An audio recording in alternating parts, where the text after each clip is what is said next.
Confirmando 8h04. Boa noite para você. Sou eu, Alan Passos, e este é o Conversa de Redação Noite. Ao meu lado hoje, a economista Rita Mundim e os jornalistas Edilene Lopes, Mardélio Couto e João Felipe Lolli, que fala com a gente direto de Juiz de Fora, onde pelo menos 30 pessoas morreram após o temporal histórico, que atingiu não só a cidade de Juiz de Fora, mas também a cidade de Ubá e outras ali da região da Zona da Mata. Os dados foram confirmados pelo governo de Minas, pelas prefeituras envolvidas nessa operação de resgate e também pelo Corpo de Bombeiros. São, por enquanto, 24 mortes em Juiz de Fora e 6 em Ubá. Eu digo por enquanto porque ainda tem mais ou menos 40 pessoas sendo procuradas. É claro que essas pessoas podem estar vivas na casa de parentes, sem comunicação, mas há também essa expectativa de que, infelizmente, esse número possa aumentar. A prefeita de Juiz de Fora, Margarida Salomão, afirmou que a cidade recebeu um volume de chuva de 190 milímetros durante um dia e um acumulado de 584 milímetros durante o mês, o que é importante para mostrar que o solo já estava encharcado, e aí essa chuva forte, esse temporal histórico da noite dessa segunda-feira foi ali o que precisava para essa tragédia acontecer. Em Ubá foram 170 milímetros de chuva em cerca de 3 horas. Tem ministros do governo Lula, tem uma força-tarefa do governo de Minas e tem, claro, a prefeitura da cidade trabalhando por aí, né? João Felipe Lolli, boa noite, começo contigo, que está na cidade, se deslocou nas primeiras horas, um trabalhão para conseguir chegar, inclusive, mas está aí trazendo as informações para a gente. Boa noite, bem-vindo, Lolli. Boa noite, Alan, ouvintes do Jornal da Itatiaia à Noite, do Conversa de Redação. Viemos, Alan, na manhã desta terça-feira, percorremos cerca de 280 quilômetros.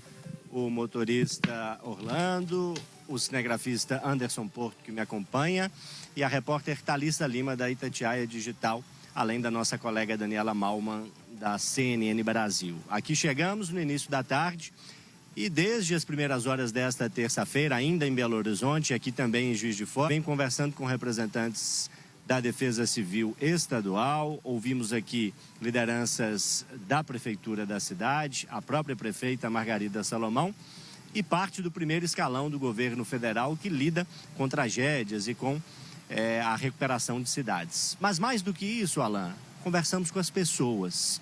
Ouvimos quem, na pele, sentiu a chuva, a lama e o concreto nas últimas 24 horas. Foram diversos deslizamentos. Juiz de Fora, para quem não conhece, é uma cidade muito similar a Belo Horizonte, similar também a vários municípios aqui em Minas Gerais. É uma cidade com montanhas, cravada no meio de montanhas e com muitas residências nestes cenários de barranco, de montanhas, cenários que nem sempre são os mais ideais para moradias, mas que infelizmente são a única alternativa para uma grande parcela da população.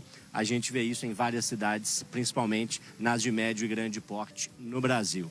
E ao conversar com amigos, com familiares, com vizinhos de vítimas, ao acompanhar as buscas por pessoas ainda soterradas, a Itatiaia traz em seus canais digitais e aqui no rádio o relato dessas pessoas que na chuva, na lama e no concreto vem enfrentando esse desafio nas últimas 24 horas, até um pouco mais que isso. E o relato que a gente traz aqui no Conversa de Redação Noite é do senhor José Maurício, 82 anos, mora numa área de risco no bairro Vila Ideal, um dos mais atingidos aqui em Juiz de Fora, e acompanhava com um semblante muito sério, tocado por profunda emoção, os trabalhos de busca pelos corpos do senhor Antônio e da dona Maria Concebida, casal de idosos, os dois soterrados por uma residência de 2 pavimentos. O José Maurício disse isso a Itatiaia. Esse não. Igual a esse não. Foi muita chuva? Já vi, não, igual essa dessa vez não. Já vi quase igual, mas igual essa foi demais da conta.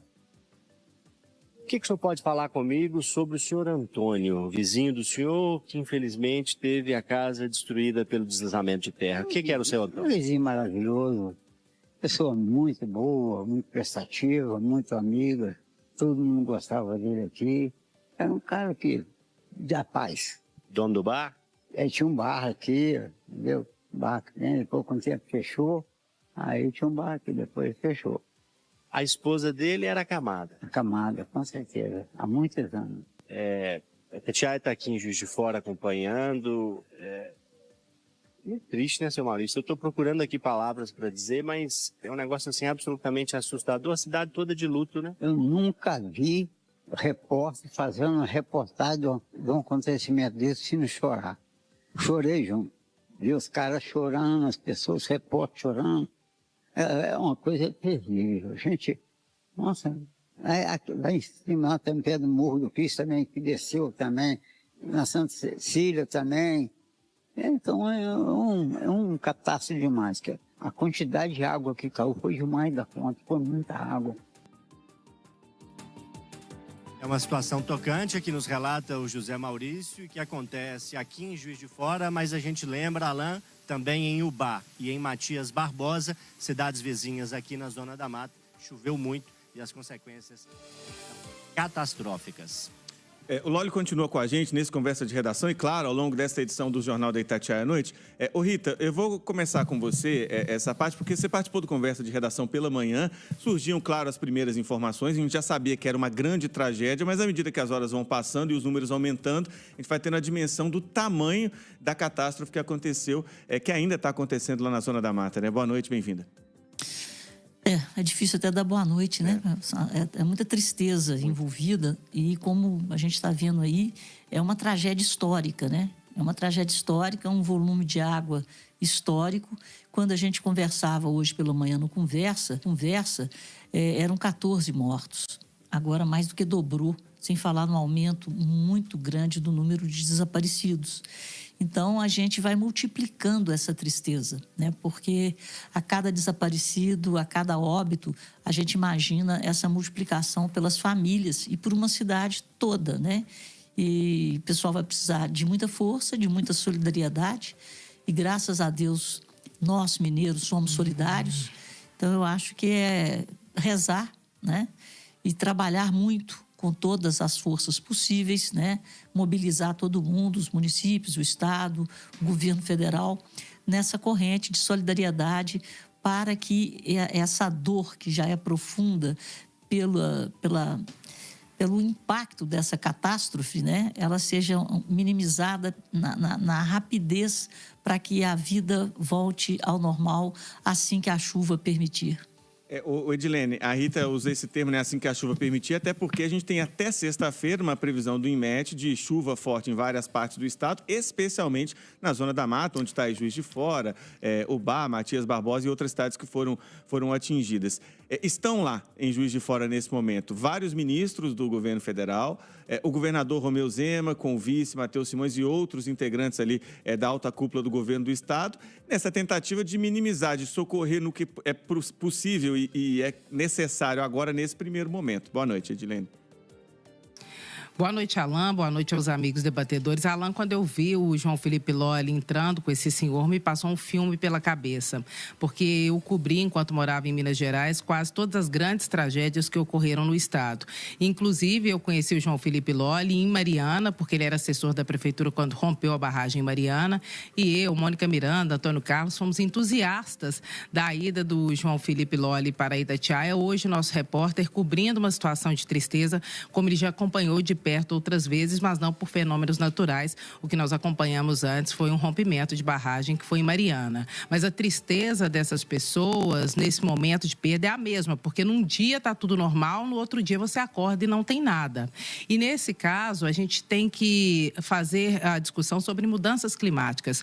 Infelizmente, esse tipo de ocorrência vai ser cada vez mais frequente. Não é raro, acontecia em séculos anteriores, em décadas anteriores, mas fica mais intenso e fica mais frequente. E aí nós temos que pensar em investimento em infraestrutura, em prevenção, em seguro de obras, em crescimento ordenado das cidades.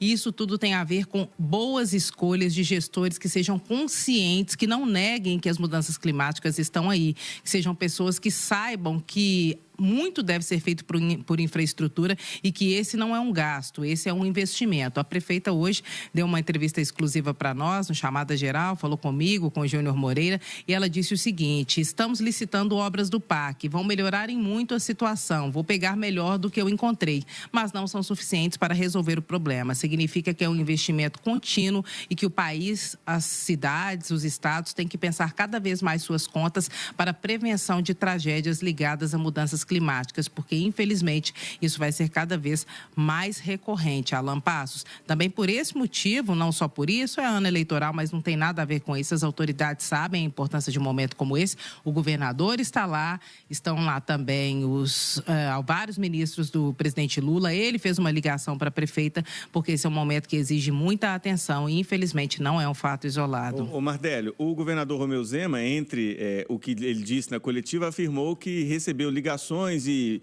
oferecimento de ajuda de outros governadores, né? Da região sul e sudeste em especial, que estão ali mais próximos e que ele tem também uma grande afinidade. Diz que nesse momento está todo mundo operando. Se chegar uma máquina, não tem onde trabalhar agora, porque de fato já está coberto neste primeiro momento. Como é que essa tragédia chegou aí também em São Paulo? O que você pode trazer para a gente? Boa noite, Mardélio. Pois é, Alan, esse é algo positivo, né? O brasileiro é muito solidário nessas horas. Boa noite para você, boa noite aos ouvintes, aos debatedores. É uma medida de reciprocidade, porque Minas Gerais, Alan, no cenário nacional, é vista com bons olhos, porque em momentos de tragédias em outros estados, Minas sempre foi muito solidária, tanto na hora de doações como no empenho de equipes. Eu tive a oportunidade aqui pela Itatiaia de cobrir as cheias históricas do Rio Grande do Sul e por lá, forças de segurança, polícia militar, os bombeiros de Minas Gerais, que são respeitados nacionalmente, atuaram de maneira intensa para ajudar o povo do Sul. Então, Minas Gerais agora está recebendo esse carinho de volta, porque sempre ajudou os outros estados.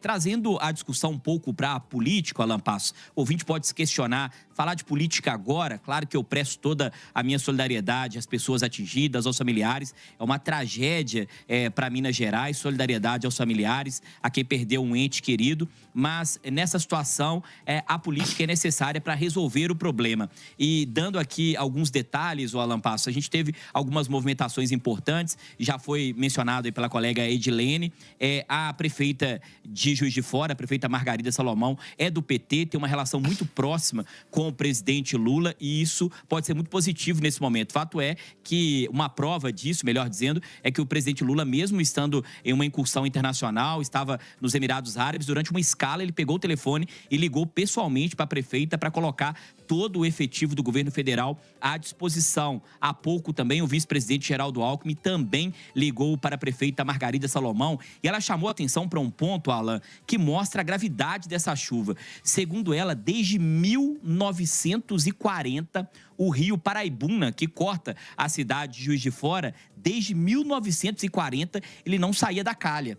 Eu fiz a conta aqui, são 85 anos que Juiz de Fora não recebe uma chuva dessa dimensão ao ponto de fazer o rio sair da calha e transbordar. E ela destacava que não dá para prevenir situações como essa. O Loli descreveu muito bem, né, Alan? A gente tem um problema crônico em grandes cidades, como é Juiz de Fora. Juiz de Fora tem mais de 500 mil de habitantes, é a quarta cidade mais populosa de Minas Gerais. A gente tem um problema crônico da urbanização desorganizada. Pessoas invadem terrenos, ficam nesses terrenos, acabam construindo ali as suas casas. Claro que essas pessoas procuram esses locais por falta, muitas vezes, de oportunidade, mas tem que ter um trabalho muito sério para não deixar que essas pessoas construam casas nessas áreas, né, Alan, de vulnerabilidade, porque em momentos de chuvas intensas, essas pessoas podem acabar sendo vítimas de tragédias como essas. Então, a gente tem esse caminho para destacar mais uma questão sobre a política. O senador Cleitinho Azevedo diz que vai liderar uma espécie de força-tarefa, vai conversar com senadores, com políticos, como deputados federais, para tentar, Alan, destinar emendas parlamentares no aspecto federal para Juiz de Fora. Eu conversei com o deputado Rogério Corrêa, que disse que é um entusiasta também dessa ideia. A gente está falando de um político de direita e de outro de esquerda, mas o deputado Rogério Corrêa disse que tem uma questão ali de limitação técnica, que só pode ser antecipado o pagamento dessa emenda, uma emenda que já estava carimbada para a região de Juiz de Fora. Ele acredita que o governo vai ser sensível nesse momento, vai antecipar todas as emendas que forem possíveis para ajudar a Juiz de Fora, desde que elas já estivessem anteriormente destinadas à região da Zona da Mata, Alan Passos. Rita, eu queria voltar com você, que sempre nos ajuda a entender as questões de orçamento, de dinheiro público. O Mardélio citou a questão das emendas. O ministro da Integração, Valdez Góes, o Loli vai trazer esse trecho mais para frente, inclusive, mas ele afirmou que tudo que for necessário vai ser empenhado de recursos, que não dá para medir agora a quantidade exata, mas o que for necessário. A gente vai falar de dinheiro, de uso de dinheiro público só para remediar, não vai falar nunca para prevenir? Esse é que é o grande problema, né? Inclusive, eu queria destacar aqui, a FIENG no ano passado, a FIENG tem feito estudos de muita relevância e estudos que a gente carece de serem feitos por parte dos órgãos públicos, das políticas públicas. Então, a FIENG, ela fez um estudo alertando para o risco hidrológico em Minas Gerais. E qual seria a consequência, né? Nos últimos anos, né, Minas Gerais foi o estado do país, superando Santa Catarina, Rio Grande do Sul, de maior risco hidrológico. E esse risco hidrológico, ele afeta a indústria, sim, que é o coração ali da FIENG, mas afeta sobremaneira o agro, afeta a questão da mobilidade. E quando você fala na questão da mobilidade, você está afetando o PIB como um todo. Então, voltando ao que a Edilene falou no início, né, nós vamos conviver de forma cada vez mais recorrente com problemas advindos do risco climático. Então, assim, eu tenho falado muito para todo mundo em qualquer negócio. Hoje, gente, seguro faz parte do negócio. O custo do seguro, ele tem que ser incorporado ao preço de qualquer atividade que você exerça. Só que quando a gente fala de cidades, quem tem que cuidar do seguro da cidade, do seguro do cidadão, são políticas públicas de qualidade baseadas na qualidade da infraestrutura. Então, é necessário que o Estado, os municípios, eles façam essa análise de risco, eles tenham esses dados para que eles se previnam do que vem por aí. Então, é necessário um entendimento, né, da classe política e principalmente dos executivos, né, dos governadores, dos prefeitos, para que haja uma coordenação, porque as bacias dos rios, né, elas se comunicam. Então, é necessário fazer um estudo envolvendo os municípios atingidos pela bacia do Paropeba, pela bacia do São Francisco, pela bacia do Paraibuna, e usar os recursos da forma mais objetiva possível para que eles sejam alocados com eficiência. Esse é o papel da inteligência do Estado. É para isso que nós pagamos impostos, para que alguém tome conta e pense na nossa qualidade de vida sob o ponto de vista de risco, de infraestrutura. E isso não tem sido feito no Brasil há muitos anos, nunca foi feito de uma forma coletiva. Haja visto o que aconteceu no Rio Grande do Sul, né? Só depois que passa, como você disse, Alan, o pessoal remedia, não, nós vamos gastar o que for necessário. Aí não tem licitação, não tem nada, tem superfaturamento, tem corrupção. Não é assim que a gente tem que funcionar. Esses recursos para esses momentos emergenciais deveriam ser tratados como recursos emergenciais em um fundo constituído para isso, mas a gente teria que ter esse caráter de ter o mínimo de emergência possível para que cada cidade, cada município, cada estado consiga, né, enxergar e fazer um levantamento do potencial de risco, principalmente um estado chamado Minas Gerais, onde o que a gente mais tem é morro, né? Então, Minas Gerais, somos mineiros, tiramos a nossa riqueza de morros e de minas. E por falar nisso, eu falei de manhã, esse tanto de chuva, quando a gente olha para a BR-040, é só caminhão de minério. E as chuvas estão vindo por aí. Então, é necessário também a gente ter um alerta aí do próprio governo, tranquilizando a população que mora perto daquelas minas que ainda não foram descomissionadas. Edilene, quer completar rapidinho antes de eu passar para o Loli?